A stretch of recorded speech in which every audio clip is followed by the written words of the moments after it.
The sound of gunfire echoing through the canyon was what drove Samuel York away from the chaos of Fort Stanton, New Mexico Territory, that scorching afternoon in June of 1878, seeking nothing more than silence, and perhaps a moment to forget the blood he had seen spilled over a card game gone wrong. Samuel had ridden hard for nearly an hour before his chestnut mare began to slow, her breathing heavy in the dry heat. The landscape stretched endlessly before him, all red rock and sparse vegetation, but ahead he spotted a rare sight in this unforgiving territory. A massive cottonwood tree standing proud near what appeared to be a small creek. The shade it offered was like a blessing from heaven itself, and Samuel guided his horse toward it with the last of her willing energy. As he drew closer, he noticed something unexpected beneath the sprawling branches. A woman sat with her back against the thick trunk, her attention completely absorbed by a book resting in her lap. Her dark hair was pulled back loosely, and she wore a simple calico dress of deep blue that seemed impractical for this harsh land, yet somehow suited her perfectly. A small wagon stood nearby, hitched to a pair of mules that grazed lazily on whatever sparse grass they could find. Samuel dismounted quietly, not wanting to startle her, but the creak of his saddle gave him away. The woman looked up, her green eyes widening with alarm before settling into cautious assessment. She was young, perhaps 22 or 23, with a face that spoke of intelligence and determination. "I mean no harm, miss," Samuel said quickly, removing his hat and holding it respectfully against his chest. "Just seeking some shade for myself and my horse. We have been riding hard." The woman studied him for a long moment, taking in his dusty clothes, the gun at his hip, and the honest exhaustion written across his features. Samuel knew he must look rough after his hasty departure from town, but he hoped his eyes conveyed his sincerity. "There is shade enough for two," she said finally, her voice carrying an educated accent that seemed out of place in this wilderness. "And three, counting your horse. The creek is shallow but clean." "Thank you kindly," Samuel replied, leading his mare toward the water. He let her drink before tying her loosely to a low branch where she could reach both water and what little grass grew nearby. Then, unsure but drawn by curiosity, and something he could not quite name, he approached the tree where the woman sat. She had returned to her reading, but Samuel could sense she was aware of his every movement. He settled himself a respectful distance away, his back against the rough bark, and stretched out his long legs with a sigh of relief. The shade was indeed a blessing, dropping the temperature by what felt like 20 degrees.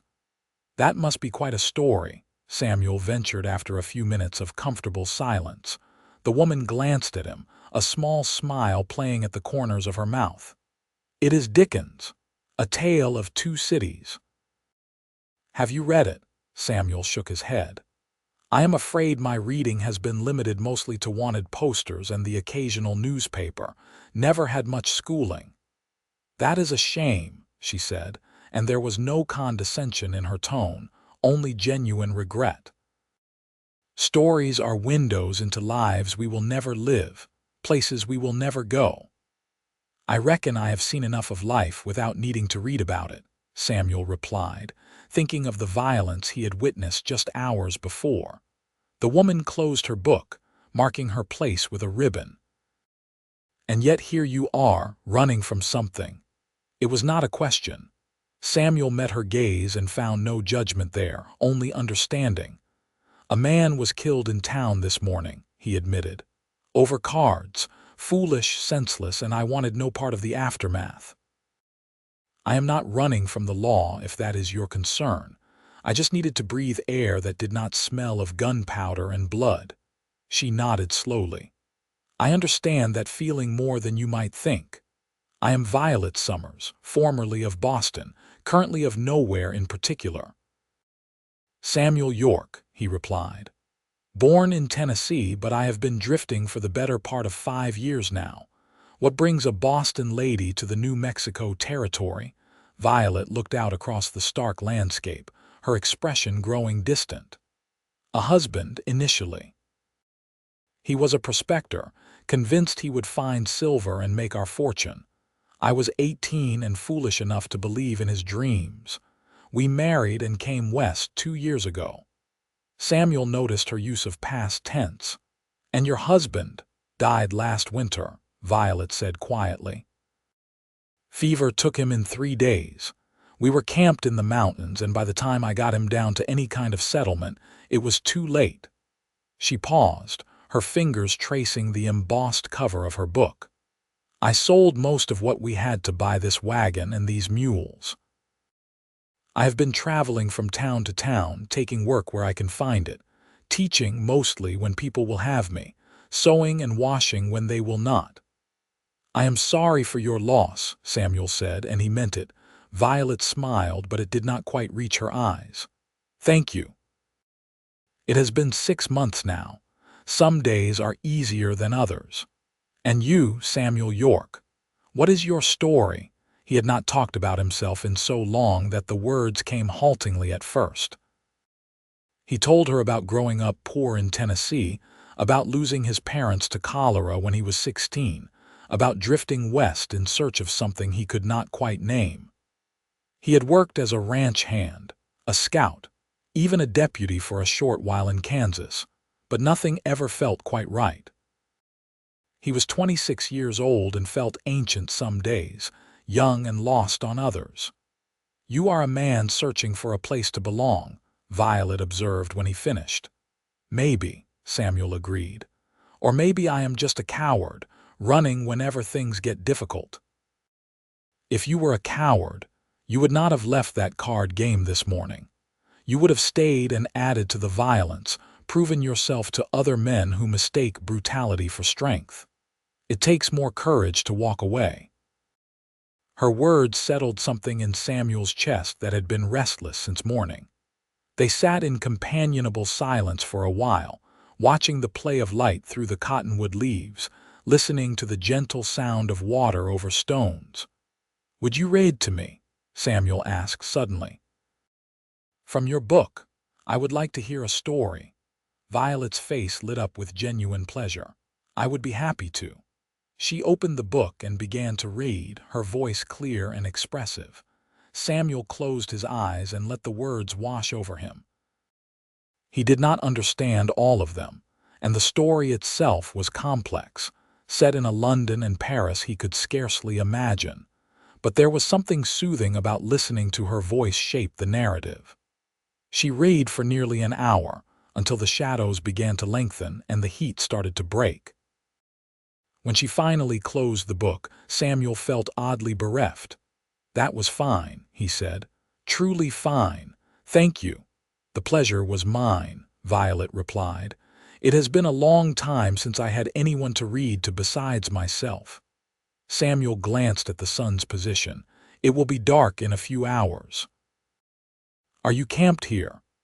I was planning to push on to Fort Stanton, Violet said. I heard they might need a teacher there. Fort Stanton is not safe right now, Samuel said firmly. That shooting this morning was just the latest in a string of trouble. There is a range war brewing between the big ranchers and the small homesteaders, and the town is caught in the middle. Tempers are running hot.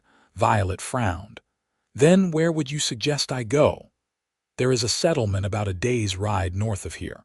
Lincoln. It is small but peaceful enough. I was thinking of heading that way myself. He paused, then took a chance. We could travel together if you like. The roads are not always safe for a woman alone. He expected her to refuse, to assert her independence or question his motives. Instead, she studied him with those sharp green eyes, and he had the feeling she was reading him far more accurately than he could read any book. I would appreciate the company, she said finally. And the protection, though I should tell you I can handle a rifle reasonably well. Samuel grinned. I do not doubt it. We should probably make camp here for the night and start fresh in the morning. This is as good a spot as any, and the horses need rest." They worked together to set up a simple camp. Violet had supplies in her wagon, including flour, beans, and coffee. Samuel had a few strips of dried venison and some hardtack. Together, they managed a decent meal cooked over a small fire. As they ate, they talked more, sharing stories of their travels, their observations about this harsh and beautiful land. "You write?" Violet asked as she poured them both more coffee from the battered pot. "Right," Samuel repeated, confused. "Letters, journals, anything. You have lived quite a life. It seems a shame not to record it somehow." Samuel shook his head. "My writing is poor. I can manage basic words well enough, but nothing fancy." Violet set down her cup, her expression thoughtful. "I could teach you if you wanted. Proper writing, I mean. How to shape letters well, how to put your thoughts on paper." "Why would you want to do that?" Samuel asked. "Because everyone should be able to tell their own story," Violet said simply. "And because I think you have stories worth telling." Something warm unfurled in Samuel's chest. "I would like that. And maybe you could read to me more, from your books." "I would enjoy that very much," Violet agreed. They sat by the fire as darkness fell completely, and Violet read again, this time switching to a collection of poems she had wrapped carefully in oilcloth. Her voice danced through verses about love and loss, nature and human folly. Samuel found himself watching her face in the firelight more than he probably should have, noting the way her eyes sparkled when she reached a passage she particularly loved, the small smile that curved her lips at clever turns of phrase. When she finally declared herself tired, they arranged their bedrolls on opposite sides of the fire. Samuel lay awake for a long time, staring up at the stars scattered across the vast New Mexico sky. He could hear Violet's breathing settle into the rhythm of sleep, and he found the sound oddly comforting. For the first time in years, he felt like he might have found something worth staying for.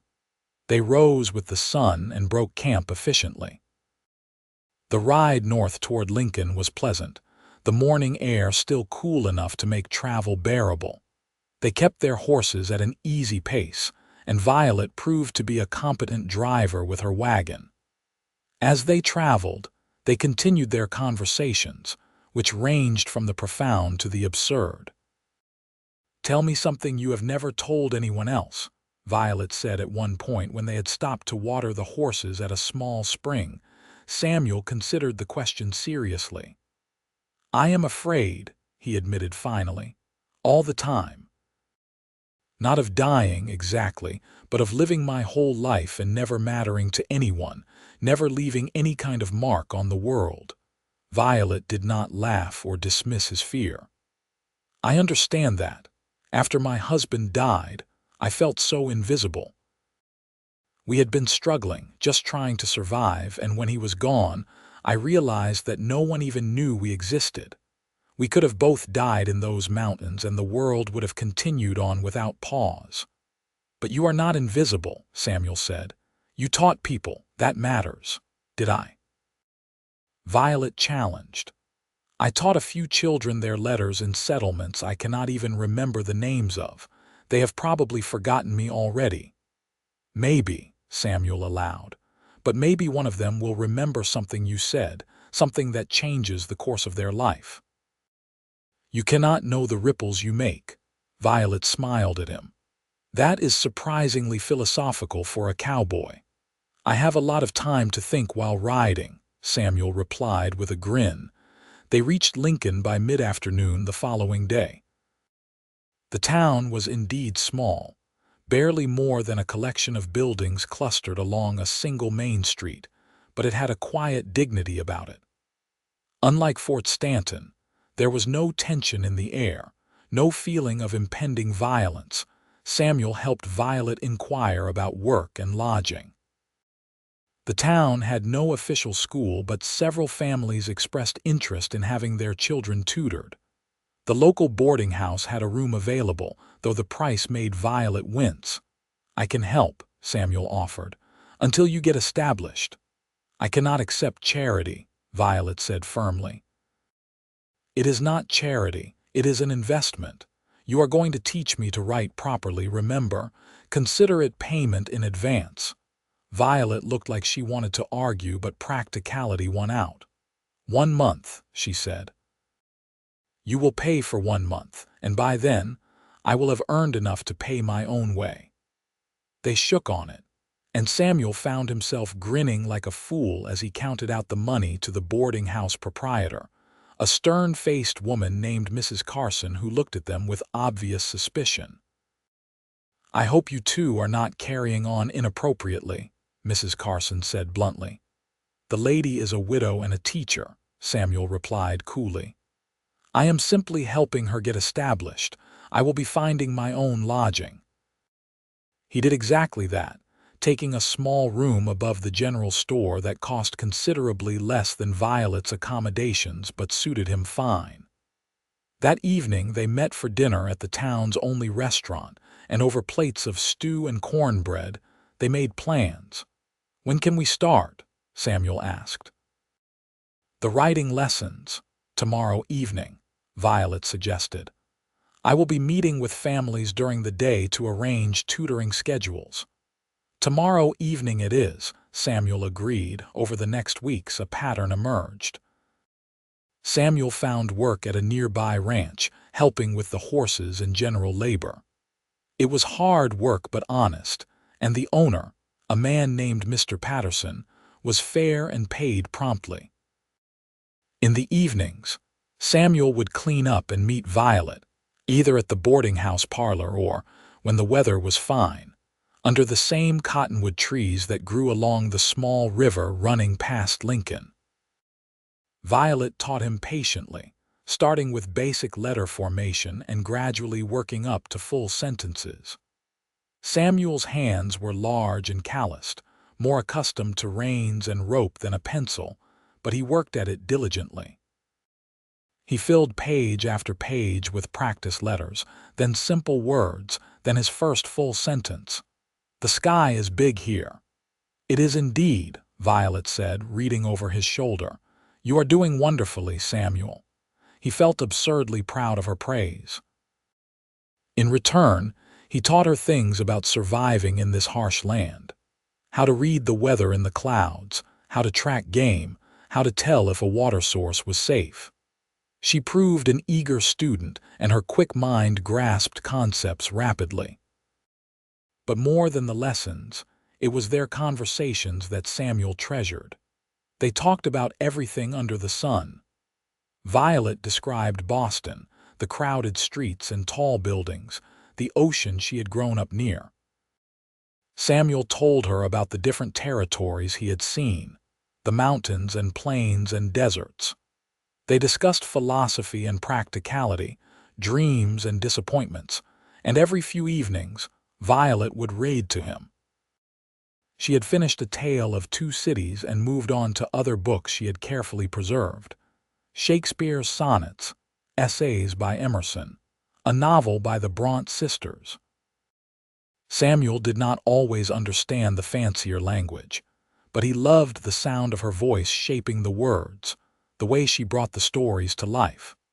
One evening, about 2 months after they had first met under that cottonwood tree, they sat by the river with Samuel practicing his writing. He had graduated to keeping a simple journal, recording the events of his days. Violet sat beside him, close enough that their shoulders occasionally brushed, reading her own book. "Read what you wrote today," Violet said suddenly.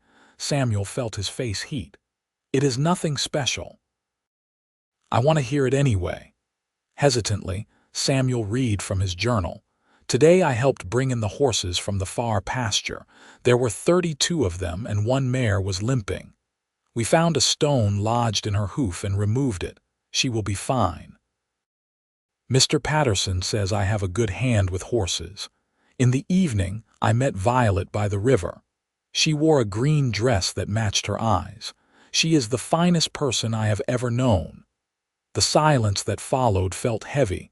Samuel could not look at Violet, certain he had revealed too much. "Samuel," Violet said softly. He forced himself to meet her eyes. They were bright with emotion. "You are the finest person I have known as well," she said. The distance between them disappeared. Samuel was not sure who moved first, but suddenly they were kissing, gentle and tentative at first, then with growing certainty. When they finally pulled apart, both were breathing hard. "I did not want to presume," Samuel started. "Neither did I," Violet interrupted. "I thought perhaps I was imagining that you might feel the same way I do." "And how do you feel?" Samuel asked, needing to hear it spoken. "Like I have found something I did not know I was searching for," Violet replied. "Like coming home after a long journey." "Yes," Samuel breathed. "Exactly that." They sat holding hands as the sun set, painting the New Mexico sky in shades of orange and purple. Samuel felt a peace settle over him that he had never experienced before. This was what had been missing, what he had been searching for in all his wandering. Not a place, but a person. Not somewhere to belong, but someone to belong with. Over the following months, their relationship deepened. They were discreet, mindful of the small town's tendency toward gossip, but their growing attachment was obvious to anyone who looked. Samuel found himself working harder at the ranch, saving every penny he could. He had a goal now, a future he could actually envision. Violet's tutoring business thrived. She was teaching the children of 8 different families, and several of the adults had approached her as well, wanting to improve their reading and writing. She was saving money too, planning for a future that was beginning to take definite shape in both their minds. One evening in late October, as the weather began to cool and the cottonwood leaves turned gold, Samuel took Violet to their special spot by the river. He had been nervous all day, checking and rechecking his pocket to make sure he had not lost the small box nestled there. "You are fidgeting," Violet observed as they sat on the blanket he had brought. "Am I?" Samuel tried to still his restless hands. Violet laughed. "What is wrong? Did something happen at the ranch?" "No, nothing like that." Samuel took a deep breath. "Actually, I wanted to talk to you about something, about us." Violet's expression grew serious. "All right." Samuel pulled out the small box and opened it, revealing a simple gold band. It was not fancy, but it had cost him 3 months of wages, and he had chosen it carefully from the jeweler in a larger town 2 days' ride away. "Violet Summers, I know we have not known each other for very long in the grand scheme of things. Just 5 months. But they have been the best 5 months of my life. You have taught me so much, not just about writing and books, but about what it means to really live, to really connect with another person. I love you. I want to spend the rest of my life loving you if you will have me." Tears were streaming down Violet's face. "Yes. Yes, Samuel, of course yes." His hands shook as he slipped the ring onto her finger. It fit perfectly. Then she was in his arms and they were both laughing and crying at once, holding each other as if they would never let go. "I love you too," Violet whispered against his chest. "So much. I thought I had lost my chance at happiness when my first husband died, but then I found you under that tree and everything changed." They were married 3 weeks later in a simple ceremony at the small church in Lincoln. Mr. Patterson stood up for Samuel, and Mrs. Carson, who had warmed to Violet over the months, stood up for the bride. Nearly the whole town attended, cramming into the small building to witness the union. Violet wore a new dress she had sewn herself, pale ivory with delicate embroidery at the collar and cuffs. Samuel had a new suit, dark and sober but well-fitted. When the preacher pronounced them man and wife, Samuel kissed his bride with such tenderness that several of the women in attendance sighed audibly. They had rented a small house on the edge of town, 2 rooms and a kitchen, with a little patch of land for a garden. It was not much, but it was theirs. On their wedding night, Samuel carried Violet over the threshold, both of them grinning at the old-fashioned gesture. "Welcome home, Mrs. York," Samuel said as he set her down. "I like the sound of that," Violet replied, pulling him down for a kiss. Their first year of marriage was not without challenges. Money was often tight and the work was hard, but they faced everything together, and that made all the difference. In the evenings, after their respective work was done, they would sit together and continue their literary pursuits. Samuel's writing improved dramatically under Violet's patient tutelage. He began attempting more complex entries in his journal, describing not just events but emotions and observations. Violet praised his growing skill, pointing out particularly good turns of phrase and encouraging him to reach further. "You have a natural voice," she told him one evening. "It is honest and clear. That is more valuable than all the fancy language in the world." Encouraged, Samuel began trying his hand at stories. Simple ones at first, based on things he had seen or experienced. Violet read them all with genuine interest, offering constructive criticism but also enthusiastic praise. "Have you ever thought about writing down the story of how we met?" Violet asked one winter evening as they sat by their fireplace. "Our story." Samuel looked up from the new journal Violet had given him for Christmas. "Why not? It is a good story. Cowboy finds a woman reading under a tree in the middle of nowhere. They teach each other things, fall in love, build a life together. People might enjoy reading it." Samuel considered this. "I suppose I could try, but you should help. Your way with words is so much better than mine." "Then we will write it together," Violet decided. "It will be our story, told in both our voices." They began that very night, taking turns writing passages, reading them aloud to each other, making suggestions and revisions.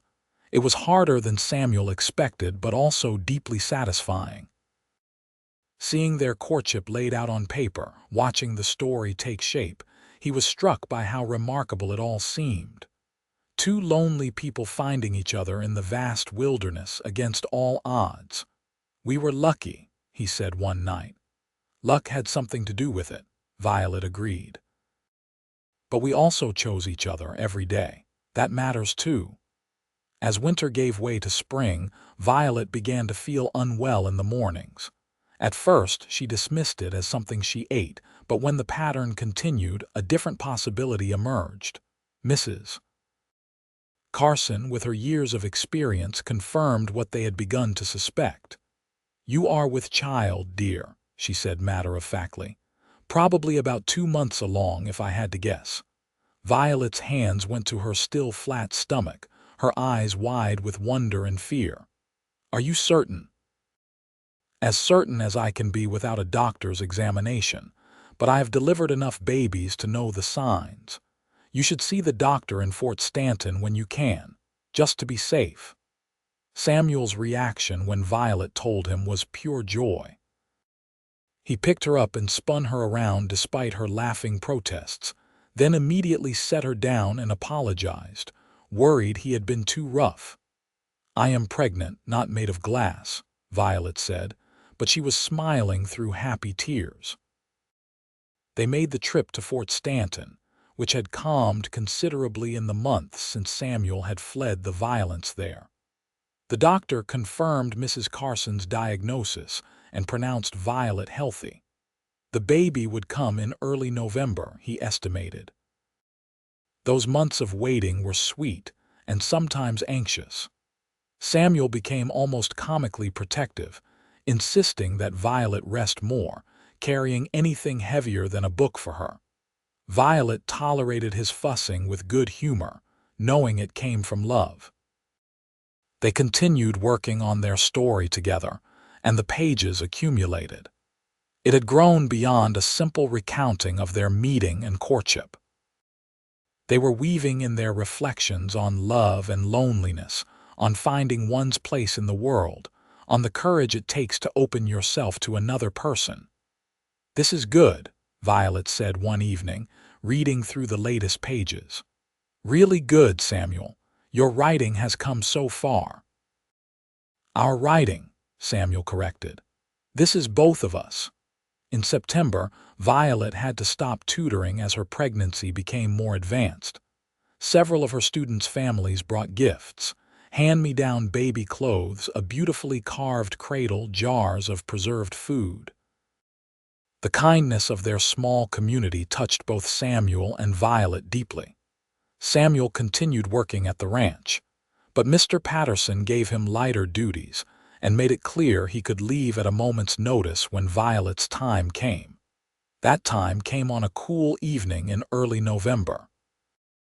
Samuel had just returned from work when Violet calmly informed him that her pains had started.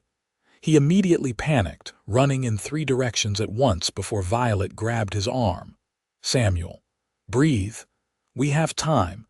Go fetch Mrs. Carson and the doctor. I will be fine."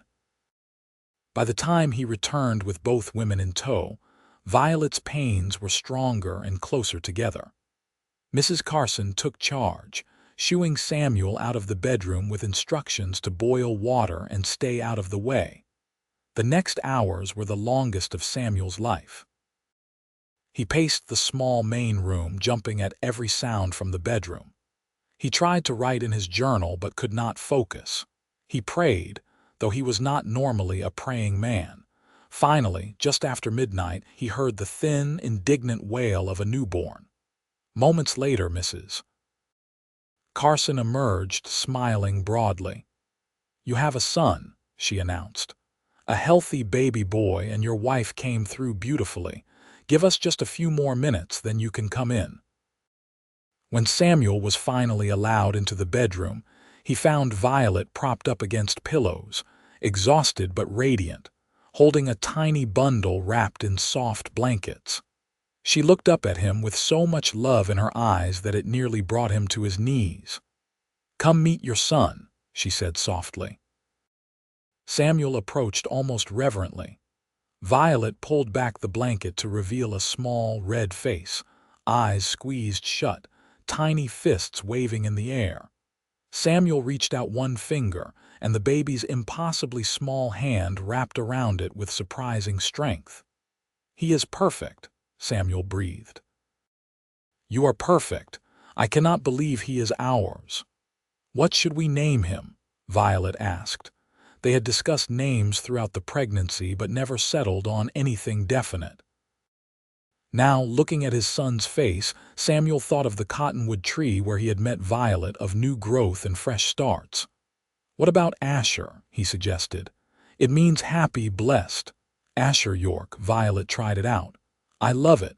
Asher Samuel York." Their son was indeed a blessing, though an exhausting one. Those first weeks were a blur of feedings and diaper changes and very little sleep. But watching Violet with their child, seeing her fierce love and gentle patience, Samuel fell in love with her all over again in new and deeper ways. When Asher was a month old, they baptized him at the church, with half the town in attendance. The celebration afterward, held in their small home with people spilling out into the yard, was full of laughter and joy.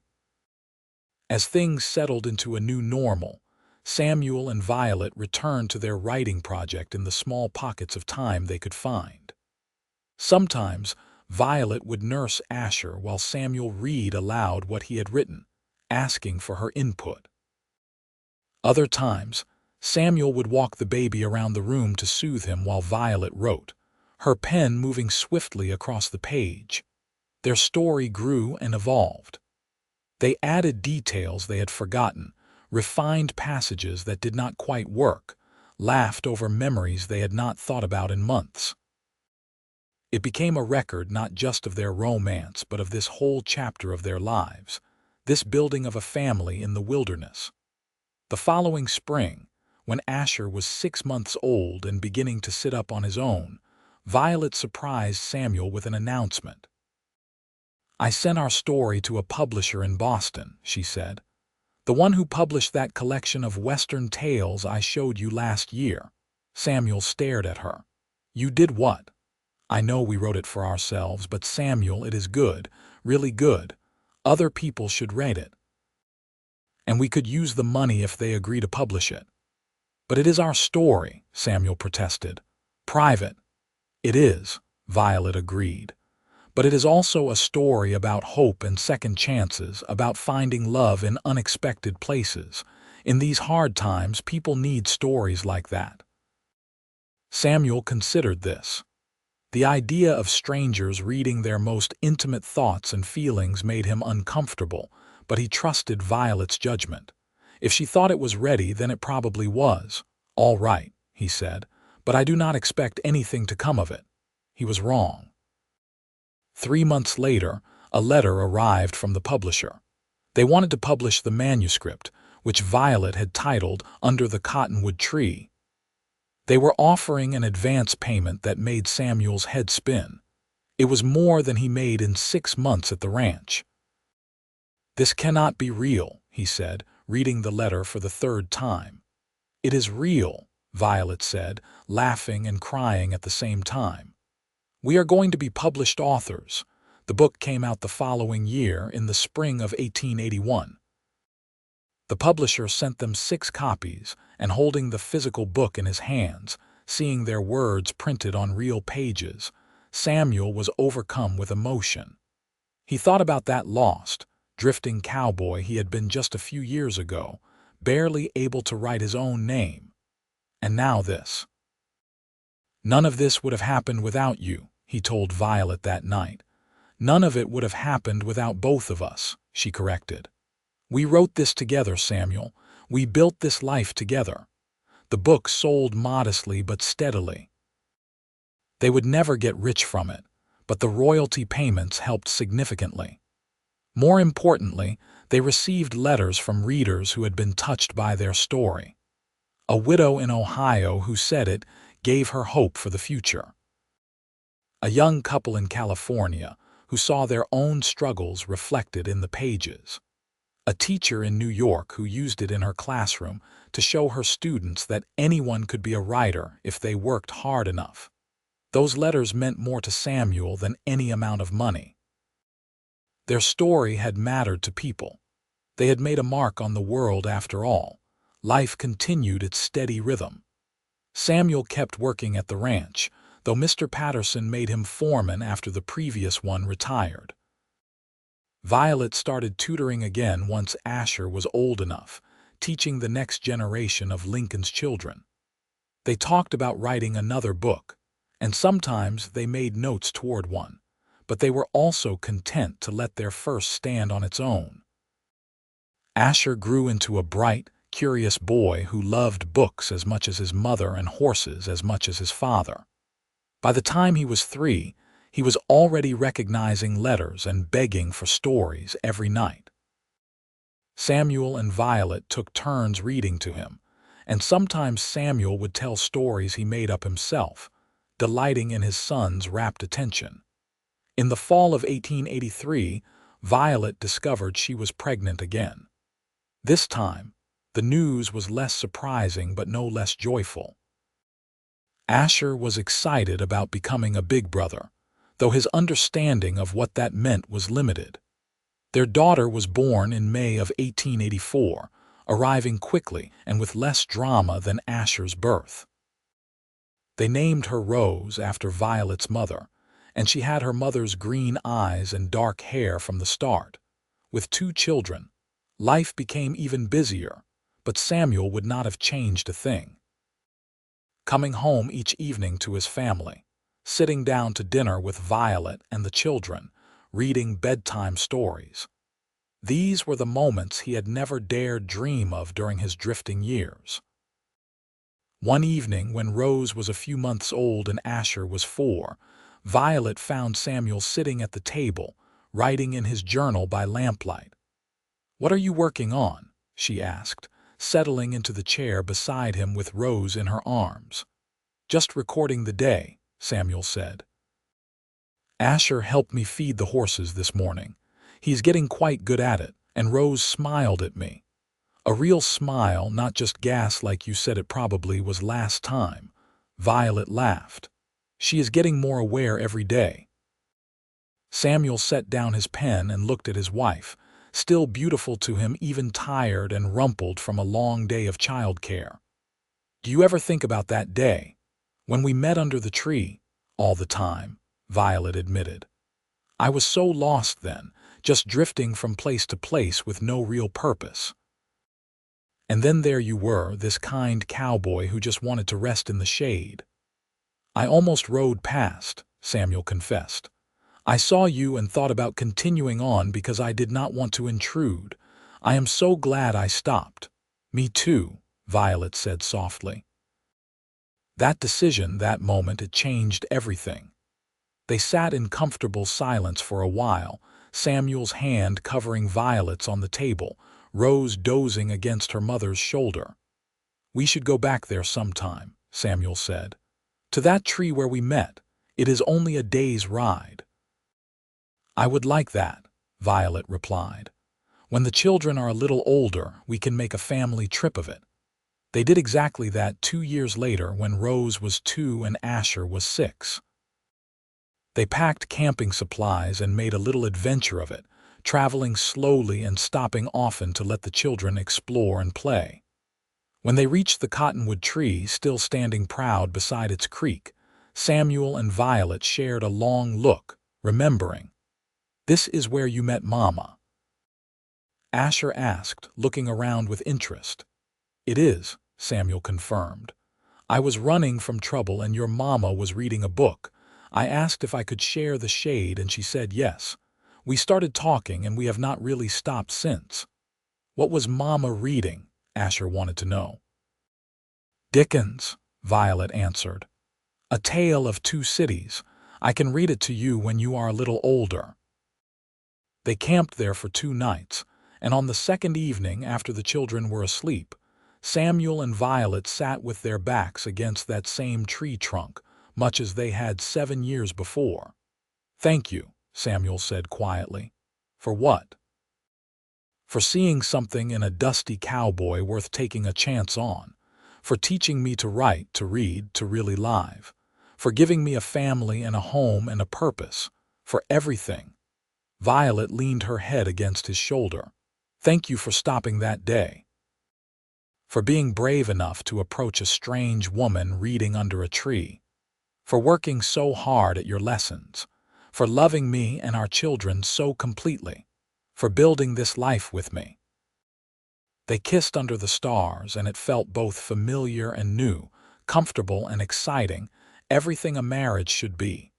The years continued to roll by, each one bringing its own joys and challenges. The children grew, and the family grew with them. Another son, Thomas, was born in 1888, and a daughter, Clara, in 1891. Their little house became crowded, so Samuel and Mr. Patterson worked out an arrangement where Samuel could buy a small piece of land from the ranch. He built a larger house with his own hands, with help from neighbors and friends, and it became the family home where countless memories would be made. Samuel eventually left the ranch to start a small horse breeding operation of his own. It was risky, but with Violet's support and careful financial management, it succeeded. The York horses became known throughout the territory for their quality and temperament. Violet continued teaching, though as her own children grew, she focused more on them and less on other people's children. She taught all 4 of her own to read and write beautifully, and each developed a love of stories and learning. Their book, Under the Cottonwood Tree, continued to sell steadily over the years. It was reprinted several times, and Violet received regular letters from readers. She answered each one personally, and some of those correspondences turned into lasting friendships. In 1898, when Asher was 17 and preparing to head to university in Santa Fe, he asked his parents about the book he had heard so much about but never actually read. "Can I read it?" he asked. "Your book about how you met?" Samuel and Violet exchanged glances. Their children knew the basic story, of course, but the book contained so much more, so many private thoughts and feelings. "Yes," Violet said finally. "You are old enough now." They watched Asher read it over the course of several evenings, seeing emotions play across his face.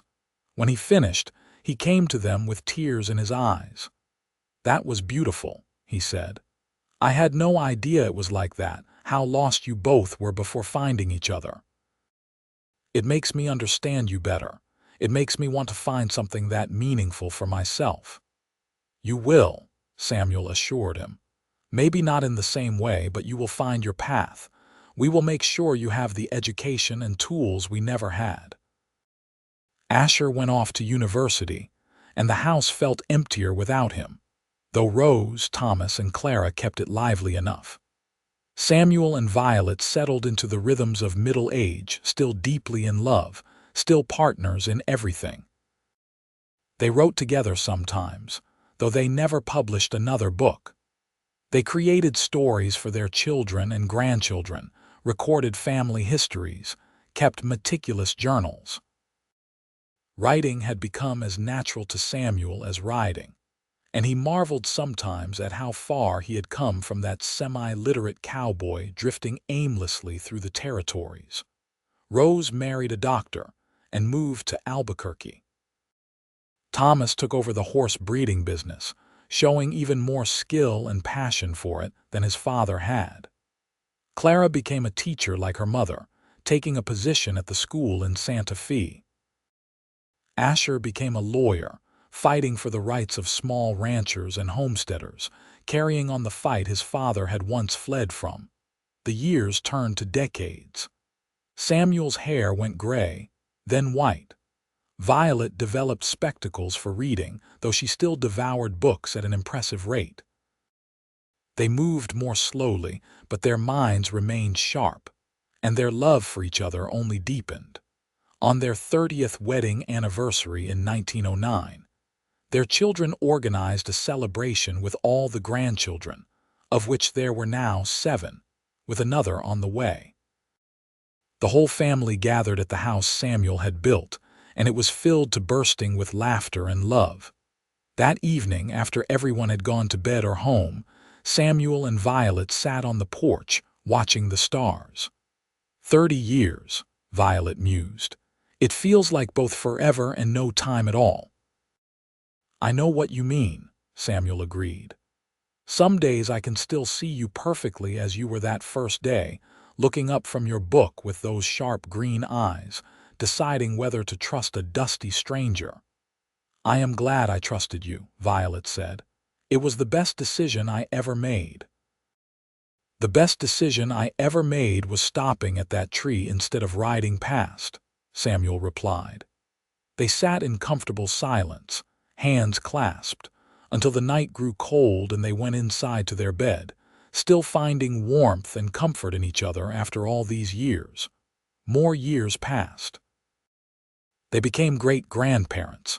The new century brought changes to the New Mexico Territory, which finally achieved statehood in 1912. Samuel and Violet saw automobiles become common, saw electricity come to their town, saw the world transform in ways they could never have imagined in their youth. Through it all, they remained each other's constant. They still read together in the evenings, though now it was often their grandchildren who did the reading aloud, giving Samuel and Violet's aging eyes a rest. They still wrote, their handwriting shakier now but their thoughts as clear as ever. Samuel's health began to fail first.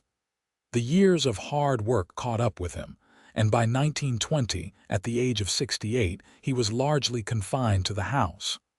Violet, at 64, was in better health but rarely left his side. They spent their days reminiscing, looking through old journals and letters, marveling at the life they had built together. One autumn afternoon, with golden light streaming through the windows, Samuel called all the children and grandchildren who lived nearby to the house. When they were gathered, he took Violet's hand and spoke in a voice that was weak but clear. "I want you all to know that I have lived a blessed life. I was lost and alone, and then I found your mother, your grandmother, and everything changed. We built this family together, this legacy of love and learning and hard work. Remember that stories matter. Your own stories, the ones you tell yourselves about who you are and what you can become, those matter most of all. He looked at Violet, and she was crying, knowing what he was trying to say. I love you, he told her. From that first day under the tree until this moment and beyond, you made me believe I could be more than I was. You gave me a reason to stay in one place, to build instead of drift. You are the best story I ever had a part in writing. I love you too, Violet whispered. Always. Samuel passed away peacefully in his sleep that very night with Violet beside him. The grief was profound, but it was tempered by gratitude for the life they had shared, the years they had been granted together. Violet lived for more years, surrounded by her children and grandchildren, still teaching, still reading, still writing in her journals. She spoke often of Samuel, keeping his memory alive for the great-grandchildren who had never known him. In the spring of 1924, at the age of 68, Violet's own health began to fail. She faced it with characteristic practicality, putting her affairs in order, distributing her precious books among the grandchildren she knew would treasure them. On her last day, she asked to be read to, and it was Rose who opened under the cottonwood tree and began reading their story back to her mother. Violet smiled, her eyes closed, as she listened to the words she and Samuel had written so long ago about a chance meeting that changed everything. She passed quietly, and the family laid her to rest beside Samuel in the small cemetery overlooking the valley they had made their home. The headstone was simple. Samuel and Violet York. They found each other under a cottonwood tree and wrote their own story. 1852, 1920, and 1856, 1924. But their story did not end there. It lived on in their children and grandchildren and great-grandchildren. It lived on in the copies of their book that continued to be read and treasured. It lived on in the journals they had kept, which became precious family heirlooms passed down through generations. Decades later, a great-great-granddaughter named Sarah York took a road trip through New Mexico and made a point of finding that cottonwood tree by the creek outside what had once been Fort Stanton. She sat with her back against the trunk, just as her ancestors had, and read from a worn copy of Under the Cottonwood Tree that had belonged to Violet herself. As she read, she understood what Samuel and Violet had known, that stories connect us across time and space, that love is worth the risk of opening yourself to another person, that the courage to stop drifting and build something real can change not just your own life, but the lives of generations to come. The tree still stood, older and more weathered, but alive and growing, just like the love story that had begun beneath its branches over a century before. And Sarah, reading in the dappled shade, felt connected to that history, to that legacy of love and words and second chances. She thought about her own life, her own search for meaning and connection, and she understood that she was part of the story Samuel and Violet had started. They had given her, and so many others, the gift of knowing that it was never too late to change direction, to take a chance, to write a new chapter. As the sun began to set, Sarah closed the book and placed her hand on the rough bark of the tree, feeling a sense of peace and gratitude. Thank you, she thought, to the ancestors she had never met but who had shaped her life nonetheless. Thank you for stopping at this tree. Thank you for taking that chance. Thank you for writing your story down so we would remember. The wind rustled through the cottonwood leaves, almost like a whisper of acknowledgement, and Sarah smiled. She packed up her things and headed back to her car, carrying with her the knowledge that love and courage and the power of stories could transcend time itself. And somewhere in whatever comes after, Samuel and Violet York smiled too, knowing that their story continued to matter, continued to inspire, continued to remind people that sometimes the most important decision you can make is to stop running, to sit down beside a stranger, and to see where the story goes. Their legacy was not just in the children they raised or the book they wrote, but in the simple truth they had discovered and lived. That love, patience, and the willingness to grow together can transform two lost souls into a family, a history, a story worth telling and retelling for generations to come. The sun set over the New Mexico landscape, painting the sky in brilliant colors, and the cottonwood tree stood sentinel over the creek, a living monument to a cowboy and a woman with a book who had found each other in the wilderness and written their own beautiful, imperfect, perfect story.